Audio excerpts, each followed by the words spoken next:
My name's Ed Piskor. I'm Jim Rugg. Jim, what weekend is it? September 5th, 2019. We record these things on a Thursday, and New Comic Book Day is Wednesday. And yesterday, issue 300 of Spawn came out. Big milestone, remarkable achievement. Going back through all of these early days of Image in Wizard, man, nobody would have bet on 300 issues of any of those books, I don't think. Doing the math and just taking a look and seeing when the first issue was actually released, May of 1992. So I actually wasn't even 10 years old. That's the weird thing for me. I felt like I was a mature middle schooler when all that stuff came out. But the truth is, I discovered Spawn when I was like in 6th or 7th grade with issue 8 or 9. And apparently it wasn't 300 months ago. It was 300 months ago and some change when that first issue came out. Yeah, that makes sense. As close to monthly as he was in the early days, it was never totally monthly. It was just much, much better than all the other Image books and some of the non-Image books at that time period. It's one thing we discovered was like in that first year of Image, Spawn sold more than any other comic book series across that year. I guess it would have been like 1993. Mm-hmm. Spawn was the biggest selling book total. I wonder, like, over the course of these last, whatever 300 months, 300 issues worth, I wonder if it's the biggest selling comic in that time span. Because 300 issues, one, there aren't that many series that have published 300 issues in the last 25 years, let alone, at a pretty high level. It certainly started out at a much higher level, but it's remained consistent, compared to a lot of books over that time period that cycle up and down.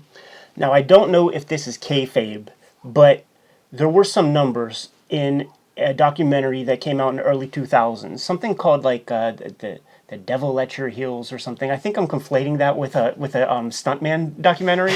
That's a great stuntman documentary title. Right.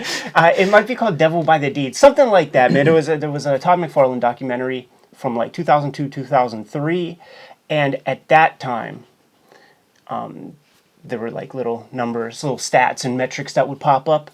Over 100 million Spawn comics. Yeah, it's definitely rare air. Again, just remarkable achievement. Lots of interesting moments throughout the history, too. I don't keep up with Spawn. I haven't read Spawn on a regular basis since 1994, maybe.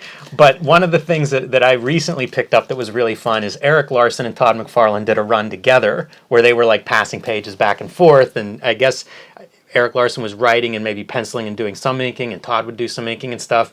So I picked up a few of those because, like, why wouldn't I? you know? It's neat to see that that's nestled in there, and it's one of those things that I miss in, like, the long series. When I started reading comics, every series was, like, hundreds of issues, certainly, like, Marvel, DC stuff. And so you would have those pockets of, like, this creator had a run, or this was a great storyline. You miss that now, because usually now it's a mini-series, it's standalone, it's special event. So it's kind of cool to see a series like Spawn where you can look back and be like, oh, this creative team did some really interesting work, or this storyline was pretty neat. I jumped off the series. Like, these are all my issues right there. I jumped off the series as soon as Greg Capullo became the regular guy. It's like I bought it for Toddy Mack's work. And through inertia, I bought a couple of extras.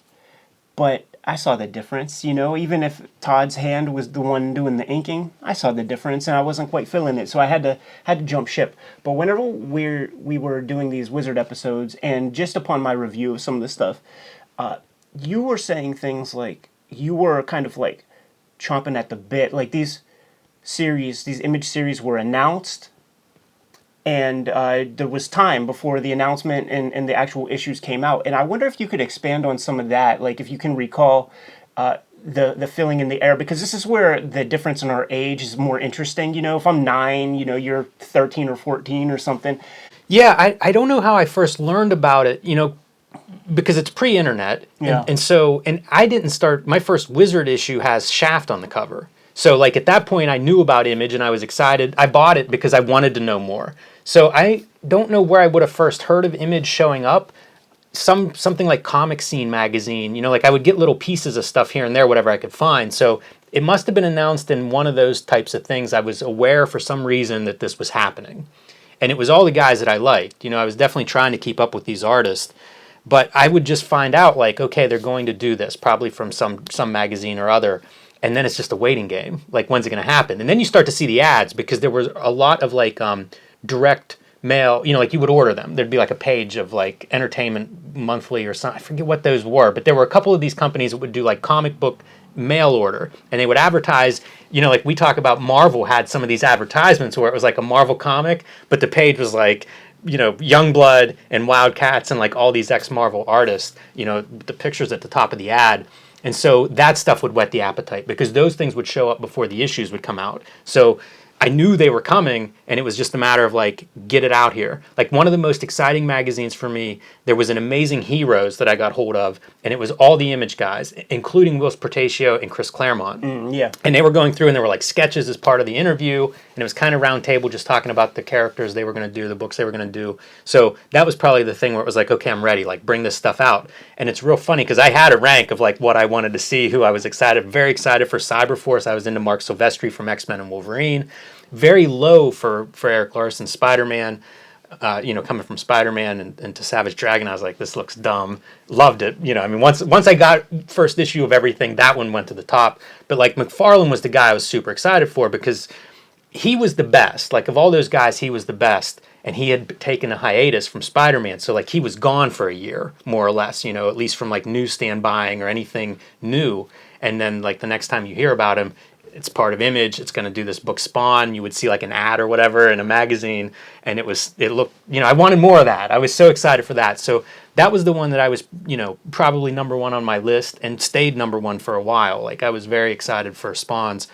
I just picked up recently because I cleared out my collection 15 years ago and I got rid of I think I kept the first 13 issues of Spawn and then a couple of issues here and there, like 25, 52, which is a Greg Capullo issue. It's the Savage Dragon crossover, and it's a nice, he does a really good Savage Dragon, McFarlane and Capullo together. 25 is Image X month? Image X month. Mark Silvestri draws that one. But from like 14 to 24 I didn't have, so I recently picked up some of those issues. And I'll be honest, they're not as exciting to me as this first batch of Spawns. And I don't know if that's monthly grind getting, kind of catching up to him. He probably had a little more lead time since he wasn't drawing a book at Marvel.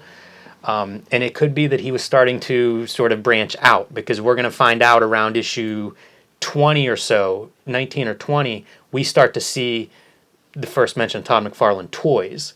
So now, he's dividing his attention more.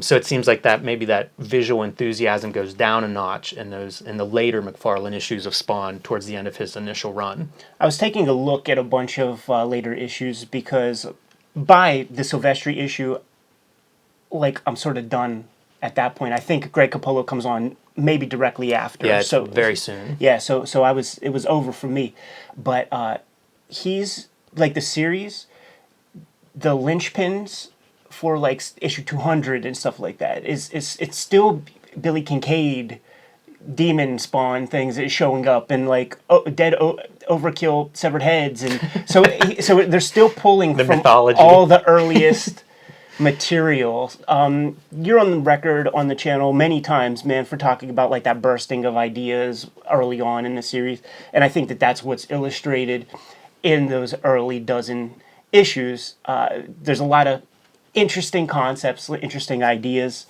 in there, and we put up this Spawn Vault Edition episode earlier this week, and I've really been looking at Spawn through the eyes of Outlaw Comics, and it really kind of fits. It has all the necessary components. It's like the mall version of Outlaw Comics because there's not gratuitous sex, F words. He's on record in the Wizard episodes for talking about how nothing that happens in Spawn can't happen in a DC or Marvel comic. Like he's towing that line. He knows he's selling to kids. I feel like issue 5 maybe you couldn't get away with an average Marvel DC comic. And there's definitely like pulling hearts out and stuff like that. So he goes a different route, but down to the fact that the plot of Spawn, the whole story, it's a Faustian deal, man. Yeah, I like that, all of that, Ed. I agree with all of that.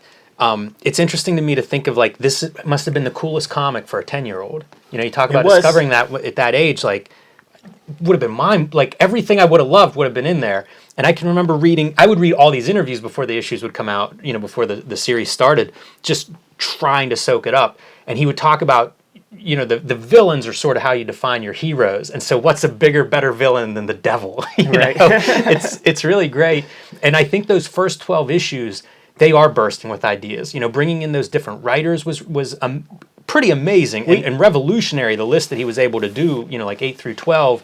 But it really does feel like it is just ideas and like a guy who's really, really at the top of his game, and he's been waiting a little bit. He's backed up a little bit whenever this series gets, figured out, whenever Image comes together, and it's just like, here it is, man. This is what I've been training for. And it shows. I think this first Vault edition is really kind of the highlight of McFarlane art. I just got the confirmation from Barnes & Noble that Vault Edition number 2 is on its way. It's going to be here September 9th. I think that's Monday. So I'm stoked on that. One of the things I'm most stoked on seeing is that 2-page spread with all the superhero hands coming through the cell door. Like, that's going to be a fun one to see twice up or whatever. But just thinking about McFarlane in general, like I put together this spinner rack. My pops hit a antique store. Yeah, I feel like you shouldn't talk too much about this. I'm not going to give any specifics because there's another one there. And it has my name on it. Yeah. It came actually from a conversation when we were in Nova Scotia, and Cal Johnston was talking about spinner racks, and I said something like, yeah, there's this like little like rinky-dink like resort town that's not too far away, and I started thinking like, yeah, they sell a bunch of comics in these antique stores, and they're on spinner racks. Like, will they sell the spinner rack? And my folks went up there. I didn't have a chance to go. My folks went up there this past weekend, Labor Day, all that. And I'm like, Pops, I will spend up to $100, man, on a spinner rack. Like, talk the guy out of it. And I got it for the lowly price of $8.99. Unbelievable. Plus tax, man. Yeah. So, like, I had to stack it up, and I keep it very close at hand. I move it just a little bit over. Obviously, that's the drawing table, but I keep it all close at hand so that I could just grab the things that I want. And I'm on a McFarlane kick, 4-page composition. We were talking about that before. And, dude, like, these are, like, the Hulks that I bought, like, as a little dude. And, like, just confirm how well-read that is, man. Yeah, this is... You know how you can tell is they're so limp. Exactly. Like, once you read these newsprint a couple times, it's like you break down the fiber of the page, and they're just...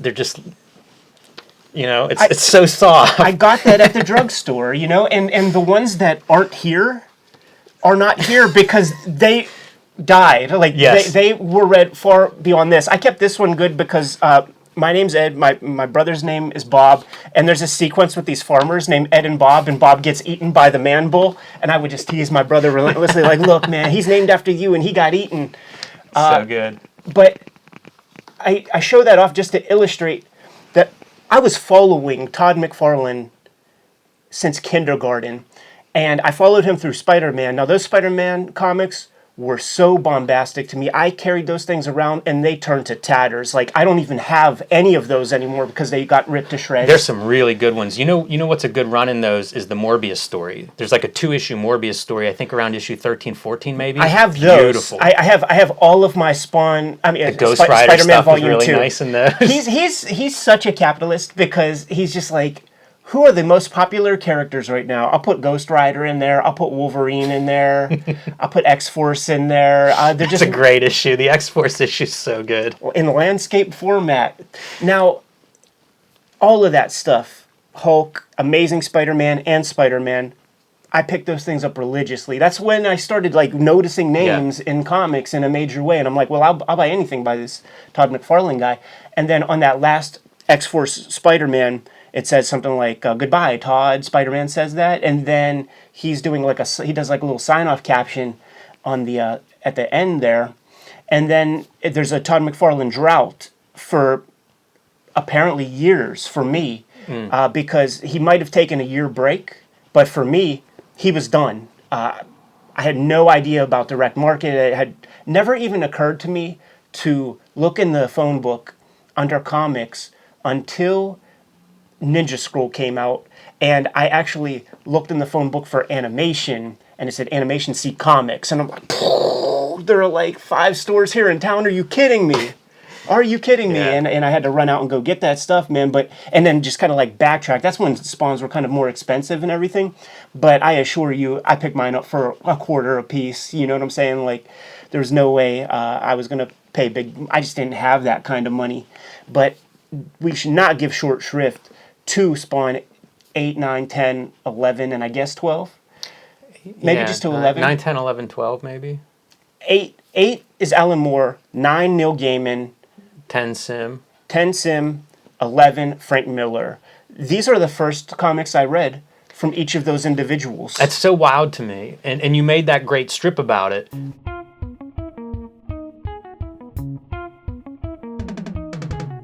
Image of Youth by Ed Piskor. This strip is about Todd McFarlane's unsung contributions to comics. If not for Toddy Mac, I wouldn't have stumbled upon some important creators until much later than I did. I've been following McFarlane since the Hulk days. I only knew of comics from grocery stores, so when he was done on Spider-Man, I simply thought that he retired. It would be years before I'd discover Spawn number 5 at a flea market. Where can I get more comics like this? How about trying the comic shop? Went to a comic shop for the first time when I was 12 and grabbed Spawn number 8 off the rack. It was written by some guy called Alan Moore, but I didn't mind. I gave it a shot anyway.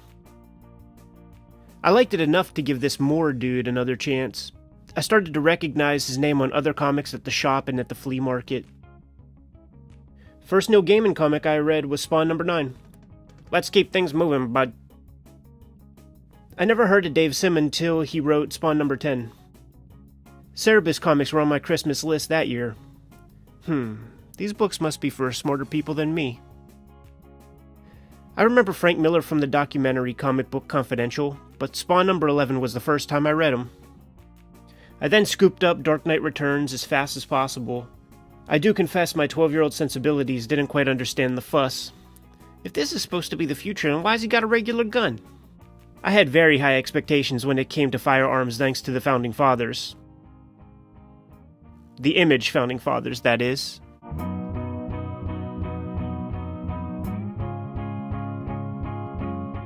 It's so interesting, like, it's easy not to consider the other perspective. Like, I knew those writers, before that, so it was cool that they were coming on. I had read Watchmen and Dark Knight Returns and stuff like that, so it was like, yeah, man, I'm on board. Bring these guys on. It's so interesting, though, to think, like, I'm sure you're not alone. I bet a lot of people, their first exposure to those writers were that run of Spawn. I was just getting... And I like that Neil Gaiman. I think that Neil Gaiman issue is one of my favorite Neil Gaiman stories. Yeah, like, I dig them all. For the Cerebus one, it aged better over time because I didn't quite understand like the metaphor or whatever the underlying stuff that they were trying to get at. It was just like, hey, this is a wacky story. Look, that little aardvark, that's off-brand, and that's what made it interesting to me because I knew like Howard the Duck, and I'm like, oh, this is like the Howard the Duck version of an issue of Spawn or something, man. But whenever I would pick up these Image comics when I discovered them. Because I did know all those artists. I was a big fan. I could show you Jim Lee X-Men comics that are in tatters. You would get the centerfold poster by this guy, that guy. And then these names are becoming burned into my brain whenever I'm going to the flea market, digging through old comics, and then I see like the name George Perez on a Wonder Woman comic or something, and I associate it with the Spawn thing. So if Todd McFarlane gives him the cosign, like maybe I should check this out. And that's just how I developed my early education in comics, like I said, 9 years old when this thing came out, 10 or 11 whenever I really started heavy on the Wizard stuff that we're going to be doing, like even today, it's issue 33, I think, and it's going to signify the end of a certain era for me, because when we get to the toy section, it's showing off the new X-Men toys of that era, and I officially have 0 of those figures, which at 12 years old suggests Eddie P ain't buying toys anymore, man. It's all comics all the time. You know what I'm saying, man? That's a nice milestone. I thought you were going to say you were switching over to the McFarlane toys because the sketches are also in that issue. I did grab those, and that was the first time I like bought toys that I never opened up, had them on my wall and junk, and when I moved out, like I just like left them there, and then my kid brother sold them for like $10 or they're not worth a damn thing. You started doing a little bit of live streaming, man. Yeah, my first working on this comic, we've talked about it a little bit. I spent the summer writing this comic about running, cross country running, and drew the first page this week. So I've been wanting to do live stream once I start doing pages. You know, I've said I'm a couple weeks behind you. You've been doing them now for a few weeks. I wrote my thing way in advance, though. So it's fun to get up there and start doing it and start producing pages. I mean, you know the thrill. Like, I do this and I think, like, it's so much fun to actually make the comics. And whenever there's gaps or whenever there's writing or, you know, whatever else besides the making comics, it's almost like I forget the good part. And so, yeah, it's awesome to be back working on it. You know, one more reason to subscribe to the channel is for those live streams, since we aren't like posting those or whatever. It's just like get the notification, pop on and see what we're doing if you're into watching people draw. And I'll keep posting. Like, I posted them on my Instagram, kind of the whole process. It's been fun. You know, I'm working a little differently. So I have my story written out mostly as plot-wise. Mm-hmm. And whenever it comes to the pages, like, I laid in bed the night before thinking, like, how does this page break down? And then I would just draw it. You know, like, I have a big page of just thumbnails and roughs, and again, I share those on Instagram, but that was my writing process for that page, and for this scene is going to be written that way. This scene is actually a different scene that's not part of my story, but it just made sense to me as I was thinking, like, where do I start with this? So it's probably going to be about a 7-page sequence or so to kind of open things up, and I'm just writing it as I go. So my next piece, I usually work in spreads. It'll be pages 2 and 3 will be the next piece that I put together for this. I'm so stoked that you're getting busy on this thing. Me too. A couple months ago, we had on our tabletops right here our stacks of pages of books we just finished. Yes. And so it's kind of wild to be kind of synced up in this way, man, and to like keep these trajectories going. If yours is a 60-page story or something, you're going to finish way before me. My thing's going to be at least 128 pages, and it's going to take me the better part of a year. But it's awesome to be kind of like in the trenches at the same time, because there's a lot of things that we could bounce off one another going forward with the production of our stuff. And one of the things that I wanted to ask you about and talk about a little bit is, you know, the fact that when you put together stories and you do this work, just simply relying on your imagination, it's not going to, you don't want to be bound by that. You need to take in other data. You need to take in other information. You mentioned before that you were taking a running class. Now, I was watching your story develop in those screenwriting courses. From the germ of an idea when we were on our way down to Heroes Con, to watching your story develop week by week by week and become more and more rich, and then you describe the characters, and I'm sitting here as like an audience member thinking, I can't wait to meet these characters. I'm being vague because I don't know if you want to go into any details yet. We should do when it's time. We should do like an announcement of like these comics that we're doing with names and titles and all that stuff. That could be a Kayfabe Weekly. Yeah, for sure. When we can put together a chunk and share it as a chapter or whatever. Yeah, sure. Yeah. But all that filibustering is leading me to the place of you are taking a running course. So you said it's running cross country. You're taking a running course, and I'm curious what things you've taken from this class that you think are going to inflect upon the story. Yeah, so I've had 4 classes so far. We've run in 3 of them. There's one guy in the class that runs for the college's cross-country team and is good and fast. And so, like, I'm planning to kind of, like, just keep picking his brain in terms of whatever he can tell me that I don't know. There's a lot I don't know. Mm-hmm. So that's one piece, is just having, you know, another runner there that I can access who's actually gone through this. That's cool. I didn't even think about that part of it. I was thinking it from the mindset of just like the physical turmoil you're putting your own body through or whatever. I haven't had too much of that experience, but like we do warm-ups. And so I don't know if you remember it, but I have a scene where one of the characters is cold stretching and one is doing, and the coach is like, no, we're not going to do that. We're going to do this dynamic warm-up. So we actually do a dynamic warm-up. That's something that's kind of new to me. I'm familiar with it, but I hadn't actually done one. So we've done that 3 times now. I was very sore after the first day because of that warm-up, which seems real stupid. But, you know, so like there's little details like that. The class is taught by someone who has coached cross-country on a collegiate level. And so I've interviewed her. I have a couple of pages of notes that I've gotten directly from her regarding everything from competitiveness within the teams, to things like injuries and recovery and training and all of these different sorts of things. So I am just trying to get details that I would not know. Yeah. I did not run in high school, so I don't know what that part's like. Like one thing, I read a book called Finding Their Stride, which is a year-long high school. It's written by the coach, but it's a year-long high school cross-country season. And so, like, one of the things they talk about is before their first race, the nerves. Never even occurred to me, but of course, Sure. like I had that experience with other sports that I played, the night before, or the day of the game or something. So, like these little details are, again, I don't know what I don't know. So it's just like this wide casting of a net and see what I can get, what I can come, what comes back. I think I've talked before. I listen to the podcast on running. I get Runner's World in the mail. So I'm looking at as much running information as I can. And then, like, part of the reason I took the class was to see, like, who's taking the class and who can I talk to. I assumed a lot of the students would have background in cross country. Fewer of them do than I expected, but some of them do. So, it's a chance to talk to them and just see, like, what do they remember? What do they think of when they think of cross country? I've had already really good notes. A couple of people have talked about the one page that I posted, bringing back memories to their cross country experience. What a compliment. Totally. So I'm definitely trying to just soak in as much of that information as I can. And, it's hopefully the side effect is it keeps me running and motivated. So hopefully there's a little bit of a health benefit to, this will be one of the healthier graphic novels I attempt.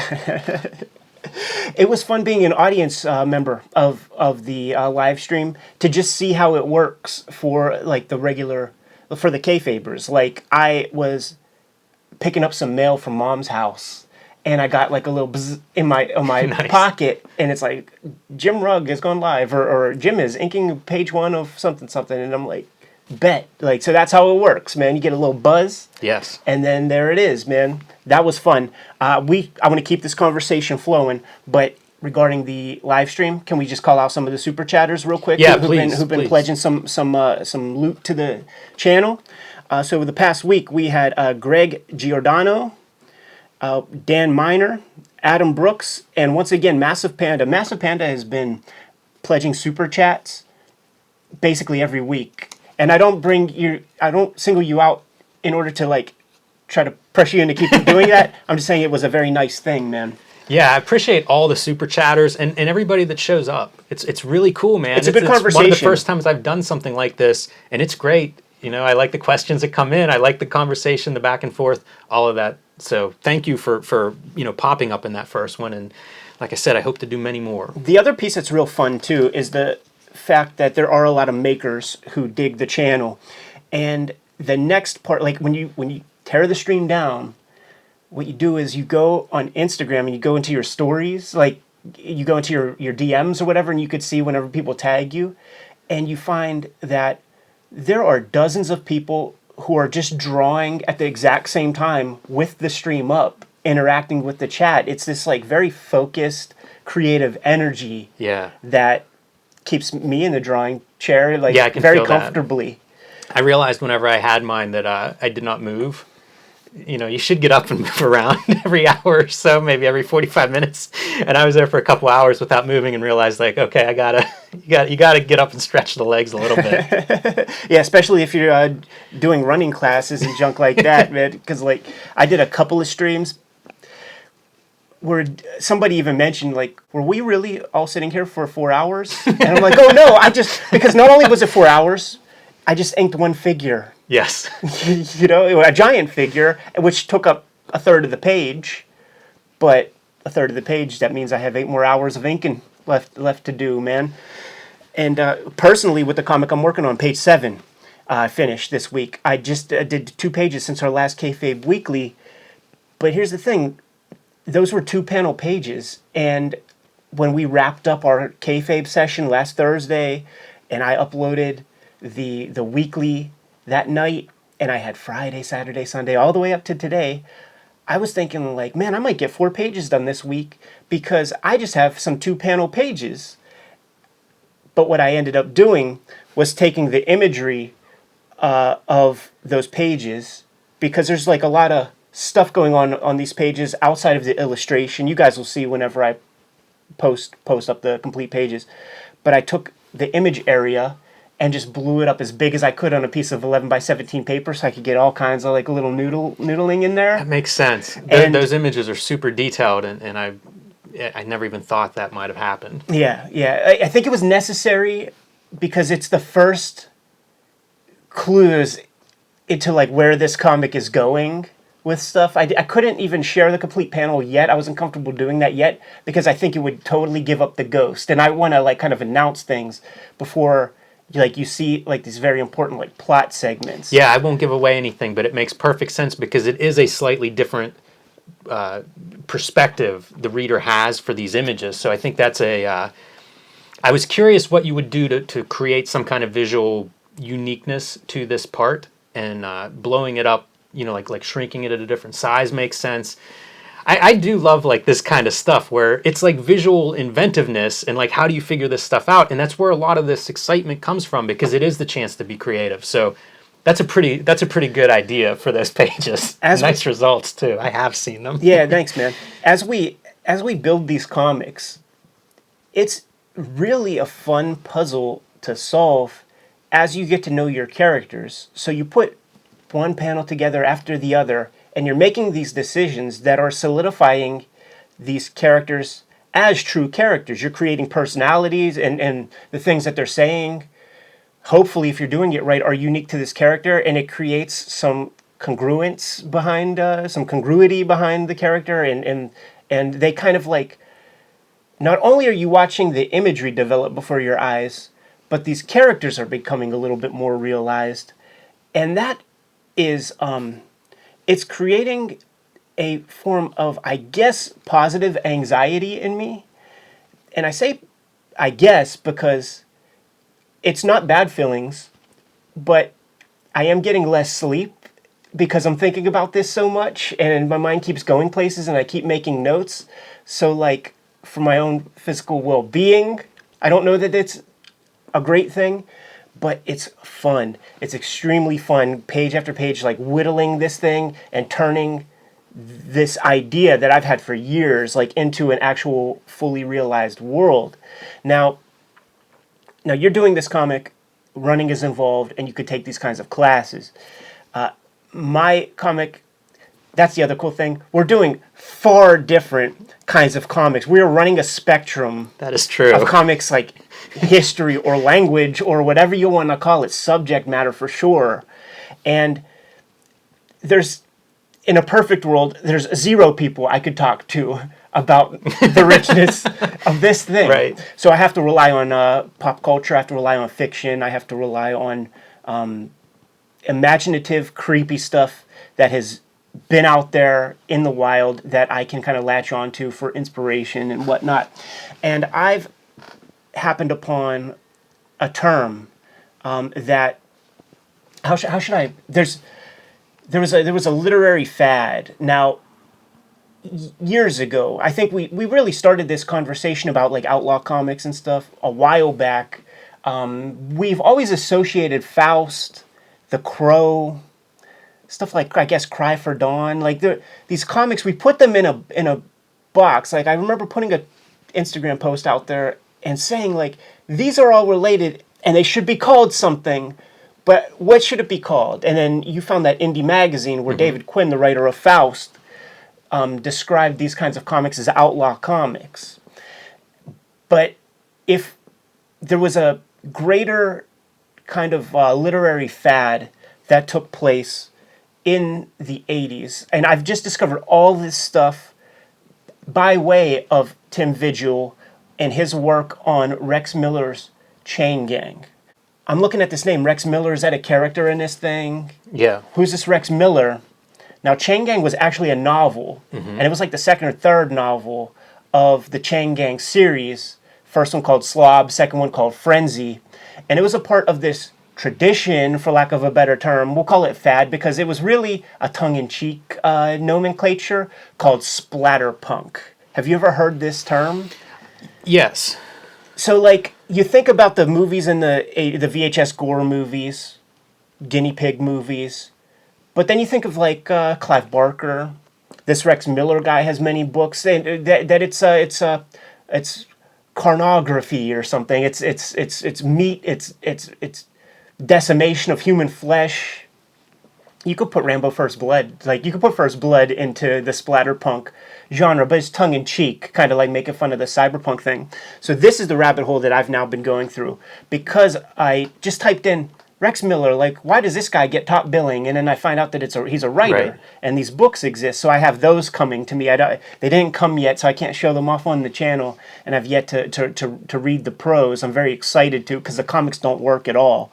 Man, I'm excited too. Like I'm so eager now to have like recommendations and stuff coming out of this genre from you. Yeah, so if people are familiar with the splatterpunk literary genre, please give us some suggestions in the comments section. But the cool thing was discovering this term and doing a lot of like groundwork, kind of searching this stuff out. I now have the name of like a half dozen authors that I need to investigate for inspiration to Dude, I love enrich this, and my now I comic. want like the zine book of these things out there. There's so many of those, like the men's paperback kind of stuff, and like guys with guns. You know, like there's all these subgenres of like that kind of stuff, and splatterpunk feels like that, and it feels like there should be some compendium on this kind of thing, some zine, some specialty journal or something that focuses on this stuff. There's a literary movement that goes probably in 90s and into 2000s, and it's kind of centered out of Portland, and I can't remember the specific name, but it's like super weird. There's a surreal element, there's gore, and I've read a couple of those books. They're very strange, and I thought that's where you were going to go, and I could see if you were to take that genre and splatterpunk, it really would describe a lot of the outlaw comics that we looked at and have talked about, because they have that kind of, you know, one, they're weird, they are gory, they have a surreal quality. It's very interesting to think of trying to put those into some sort of literary genre category. So, like, I did not stream page 7 of my inking session because I grabbed the Clive Barker Books of Blood, and I've been listening to those audiobooks. I didn't want to spread my energy. I didn't want to have to focus on the chat and then listen to this thing and then talk over the narrative. And already I can see a lot of flaws in that genre because the genre, from the things that I've read so far, they're about ideas and they introduce concepts and ideas, but they're very, very short on character. And if you could work with, like I'm explaining a little my process, like with this book I'm trying to do, so anybody can usurp me and if they could draw faster. But if you can create some rich characters and put them in this environment, man, you got a hit on your hands. You have something huge. Now, the promise of these Rex Miller books that I'm very excited about getting my hands on is people like Stephen King described the writing as kind of like, you know, a literate truck driver. And I said illiterate, not illiterate. I was more excited with the illiterate truck driver. Yeah. I heard the way it sounded. It made me think about the qualities that like Iceberg Slim had. Like whenever you read Pimp, you read all that stuff when you were putting together Aphrodisiac, and the kind of matter-of-fact nature of the prose, the delivery that you've never seen on a printed page. Unfortunately, probably, these are some of the expectations that I'm having going in before I get these books. Like I'm imagining like a reading experience that is like Salt of the Earth, but with like a super cool bend to it, man. I'm super excited, man. And this is sort of how it works for me with these projects. It's like you set forth and you get busy. Now I have my 10,000 hours experience of watching gore movies because my pops never censored shit in the house, man. If you any kids in the neighborhood, man, your mom and dad don't let you watch Freddy Krueger movies, you come to Eddie P's crib and we'll watch some Freddy Krueger movies, you know? Nice. So, like, this is the cloth that I'm cut from anyhow, and it feels like a really honest comic to me. I remember, like, even suggesting to you, like, yeah, man, I think I'm going to go Hitchcockian on this, and theater of the mind, let the reader, you know, show the knife, and let the reader kind of like put two and two together. It all happens between the panel borders, and I decided, you know what? Fuck that. Like, I'll let everybody else on this one. I'm gonna let everybody else advance the medium. I'll let everybody else get the invites to the Miami Book Festival and the Library of Congress. We're going hardcore these days, man. Maybe a Mondo Con or something in your future. Yeah. That sounds cool. Because frankly, it's more my people. I'm uncomfortable as fuck at these things, and every cartoonist that I'm with at those events, they're just as uncomfortable, man. Because we're going to these parties with infinity pools and people with horse devours, man, and like little champagne glasses. And where are the cartoonists in a little pocket, a little cipher over here, not really fucking with everybody, man. So it's like I got into comics because they were cheap, because they were fucking violent, because they were insane. And I'm trying to, like, it's like that Wayne Gretzky shit, man. Go where the puck is going, not where it's already been. And everybody's doing, like, I see a lot of soft comics out there. We had a conversation about a year ago that there are no cool looking black and white comics. So it's like, I'm using color. You know, it's like going to be on like a yellowish paper, but the bones of the art is black and white. And that conversation like stuck with me, man. Like, let me make a cool looking black and white comic because there are none out. Let me make something hyper violent, hardcore as fuck, because it just ain't there right now. It's exciting seeing what you're making. In my mind, I have lists of things of like ideas I want to do, and the black and white stuff is a conversation I remember us having, and it makes me sad a little bit because it's like, well, you're gonna have the good looking black and white comic. It's still on my list, the one that I plan to make. This is a long game we're playing. It is absolutely, but. Man, I like hearing you think that way, because I feel like everybody should think that way. Like, we have a blank piece of paper. You can do anything you want on that piece of paper. Think about all of this stuff. So it's very awesome to see. And that stuff about the character, to me, that's like, you hear writers talk about how the characters they tell me what to do. You know, they take on their own life. And it sounds like bullshit. But it sort of happens, you know, like maybe you would describe it differently, but once you figure out who these characters are, it really is like just drop them into whatever scenario, send them to the grocery store. Like you just know how they respond to whatever situation they're confronted with or wherever they find themselves. And that's a fun thing. Like, I have been writing in my head the second act of this running story because it's like, I know these characters now. I have these moments, and it's like, this is what would happen when she's injured, or this is what would happen whenever, you know, this kind of race comes up.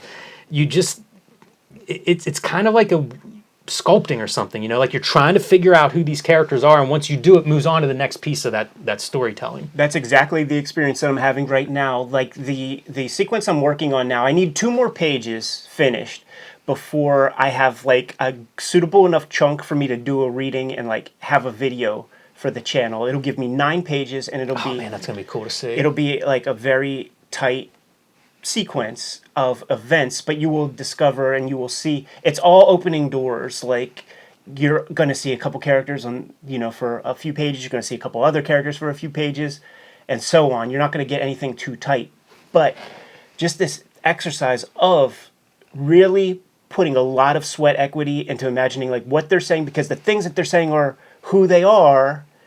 I'm watching the characters develop, and the exact thing you said about that what is a cliche at this point, and frankly sounds bullshit to me from a mark perspective, from a customer perspective of somebody who just ingests but doesn't create. Right. Because I could see how it happens. If you are working on Peanuts for 60 years, Charlie Brown was going to become real to you. You're probably spending more time with Charlie Brown than you are your own fucking kids, you know? So, like, I don't dismiss that. Right. I don't dismiss that at all, man. And I see how it works. I don't know. It's a lot of fun, man, and there'll probably be far more process talk, because I don't know about you, Jimmy. I'm living it now. I'm totally living it right now. It's the great part. Yeah. Now we have a couple more things to hit before we get the heck out of here. One of the things that I want to mention is we were talking about putting a call out there to the great comic shops out there to send us your your Eisner video whenever you submitted for the Best Retailer of the Year award. First guy on the docket was Menachem from Escape Pod Comics. Is that in Long Island? Yes. Yeah. He sent us his video, so we're going to play it right after you tell me about your experience signing. Yeah, I had a signing there last October, I believe it was, for one of the Street Angel books. First time I had met Menachem, first time I'd been to the store. The store's beautiful. It's in a really nice little area of town, kind of like a little commercial area, so it looks great. But he impressed me so much. He reminded me a little bit of Bill Boy Shell from Copacetic in that knows everything that's in his store. So interacting with people or hearing conversations I had with him, he was very quick to be able to be like, oh, if you like that, check this out, or have you seen this book because what you're describing sounds like this artist or this story. So I love that. I love whenever these guys know their stuff inside and out and can actually listen to the person they're talking to and respond in a way that makes sense. So that was really impressive to me. The store is laid out nicely. It's all ages. It's really like anybody who reads or has any interest is going to be able to walk into that store and find something to suit their taste, their age, whatever they're looking for. A very broad range of stuff. I found a lot of books there that I had not even seen before. Publishers I was unaware of. And again, when I had a question, it was like filling in whatever questions I had, which is awesome and really ideal. Like we talk about one struggle I have with comics is there's so much it's hard to keep up with them. This is what a good comic shop can really do is help you in that regard. And he seems great at it. I would recommend, if you can't make it to the store, these things are geographically limiting in some ways, is follow him. He's active on social media. I follow him, so he'll go through things like ordering from Diamond or new book stocking, recommending things that he likes that show up that impress him or whatever. So pretty fun guy to follow as a comics fan on social media. And I couldn't be more impressed with the store and with him as a store operator. From a professional place, when he brought you up here, he took good care of you? Yeah, took good care of me. He did something that I've never had done in a store before that was really fun, and I hope I'm not giving something away or putting him on the hook for this. But after we signed in the evening, and after the store closed, we just kind of went around the store looking and talking, whatever, and ended up giving me like a box of books based on conversation and things. I also picked up some manga from him, Dragon's Head, which is a series that's been out of print forever, and he had, like a used section. So I got that whole set whenever I was there just randomly. And the purchase I made when I was there was the big Chris Ware monograph. It come out around that time. I think it might have come out that week. Heck of a book to put in your luggage. That's what I went back to my hotel and read that night. So very fun. And the thing of like shopping around there made me think like, he does this sometimes. He'll do a service for people who he has customers all over the United States who aren't coming to his store necessarily because they've moved or whatever. They'll contact him and say, I have, birthday coming up for a 13-year-old boy or whatever. I want to spend this amount of money. And he'll basically put together a collection of books, with whatever criteria you give him. And I've seen him do that a couple of times online. I think that's a brilliant one. A really kind of a cool way to engage with like gift giving for a comic book fan in your life. If you're not that familiar with comics yourself, it's a really kind of a cool thing. But like going through the store with him and just throwing some books into a box, one of the funnest experiences I've ever had in a comic store. Let's have Menachem show us around, man. Hi, I'm Menachem Lukens, owner and operator of Escape Pod Comics.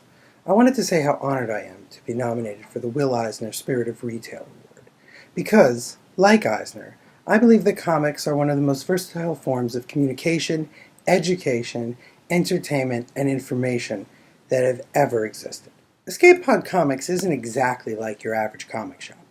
Providing service to the people who already love comics helps us pay the bills, but our real mission is to expand the horizons of the new or casual reader and, most importantly, find the right book for any person who walks through the door.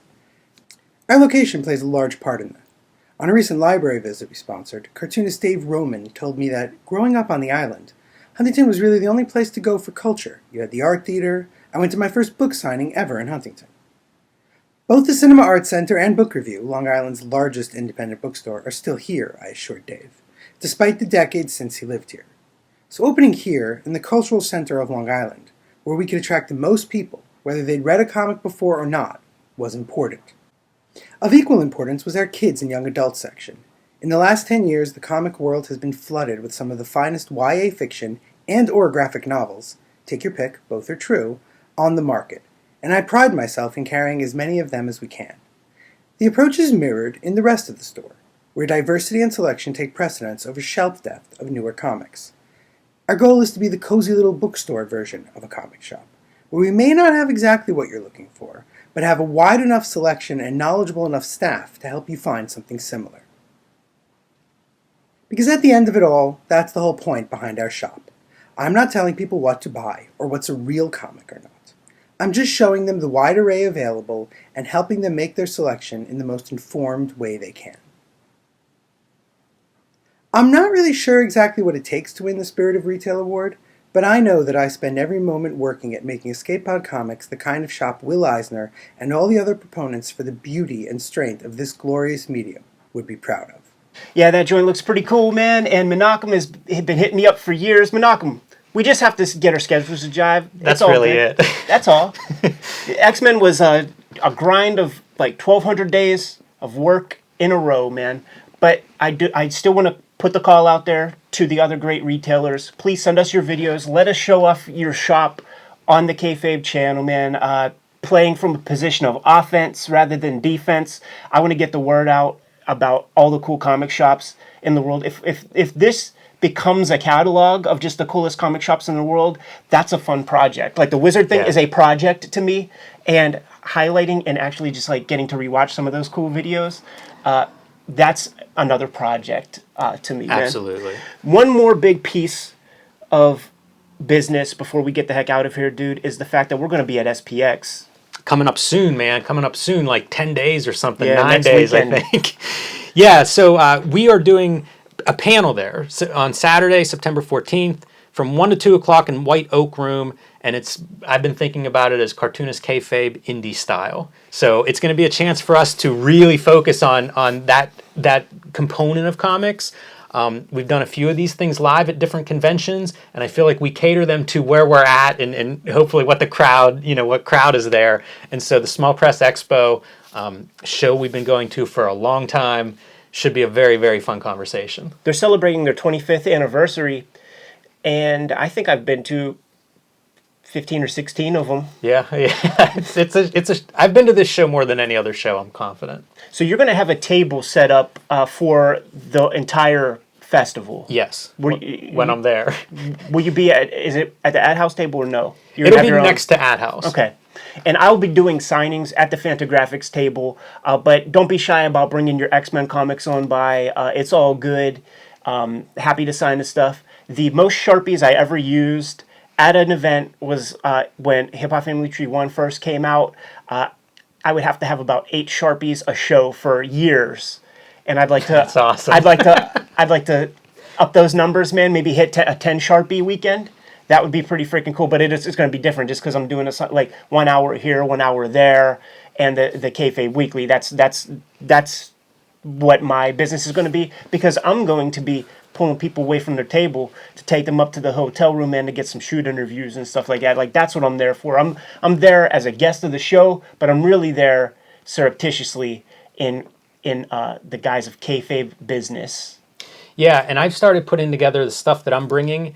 My supplies are very low, so I'm going to have a bunch of zines, but it's very much odds and ends. You know, I have 3 of something left or a couple of something here and there. So if there's something on your list that you want, I would say get there early because there's a lot of stuff that I'm just going to have a couple of. And when they're gone for now at least. I just haven't had a chance to reprint stuff, and who knows, the way things are going, I may not have a chance to reprint stuff for quite a while, knock on wood. Yeah, a lot of people watch the Warren Bernard shoot interview that we did earlier in the summer. He's the director of SPX, and people were charmed to death from this guy. He's a charming guy, and he's a super cool guy, and he's a super collector, to say the least.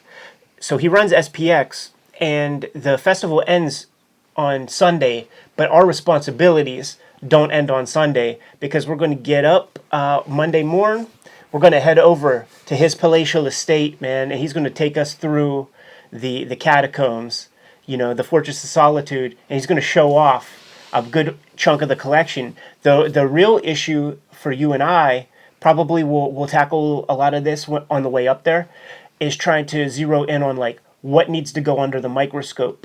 The number one order of business in my mind will be the Jack Kirby illustrated pulp magazines. There's two, like I think there's two of them, and they always show off like one image, and it's this robot like running into the distance. We've all seen that image, but he's actually illustrated maybe 50 different drawings that I've never seen elsewhere. You know, I haven't seen. I don't have every issue of Kirby Collector. Maybe they're in there, but it'll be great to get that on the record.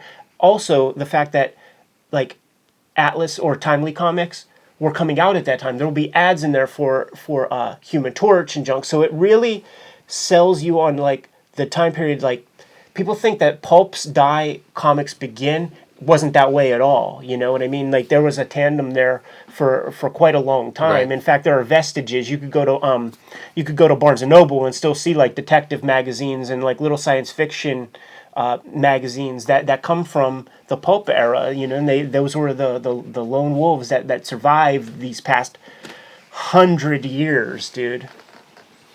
Yeah, I can't wait to see his collection. I've heard so much about it, and I have a very open mind in terms of what we may end up putting under the cameras. That pretty much wraps up my business, Jim. Do you have anything else? Nothing that can't wait. Awesome, man. Kayfabers, like, subscribe, and follow the YouTube channel. Hit the bell icon. We'll let you know whenever we have new videos available, and that includes whenever we do our Flash Mob live streams. You can find Cartoonist Kayfabe merchandise at our spread shop. There's a link below the video to that. We got to go prep for these new cons. I got to go read some Splatterpunk novels, Jimmy. Give these guys their marching orders. Sounds good, Ed. Read more comics.